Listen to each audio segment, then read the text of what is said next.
Let's fire up the Iowa time machine and head back to May 25th, 1986, when word came out the far-famed Canteen lunch in the alley of Ottumwa might be destroyed in order to put up a parking ramp.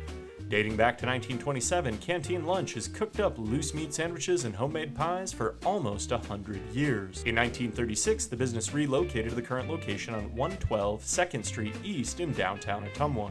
An outstanding example of an early mid-20th century lunchroom, the Canteen Lunch reflects on the type of eating establishment that gained popularity in the 1920s and 1930s. A loose meat sandwich resembling a Maid-Riter Sloppy Joe with different seasoning and similar service to a hamburger, the Canteen sandwich stood apart. The Canteen served as a model for the Lanford Lunchbox restaurant, opened by Roseanne Connor, played by Roseanne Barr in the sitcom Roseanne. Barr and husband Tom Arnold, a native of Ottumwa, frequently visited the seat of Wapello County during their marriage and patronized the Canteen Lunch in the alley.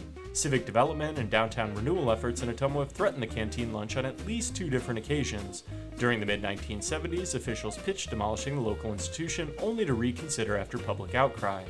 Again in 2000, the city of Ottumwa pursued construction of a parking ramp in the current location of the canteen. The owners and patrons alike insisted the local landmark remain in place.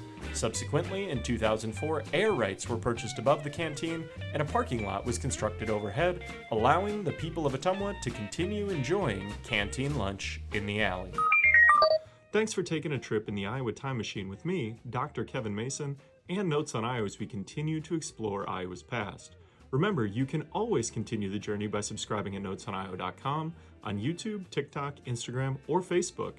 Until next time, remember, the past is the past, but the future is still unwritten, so you might as well make it a good one. Thanks for watching.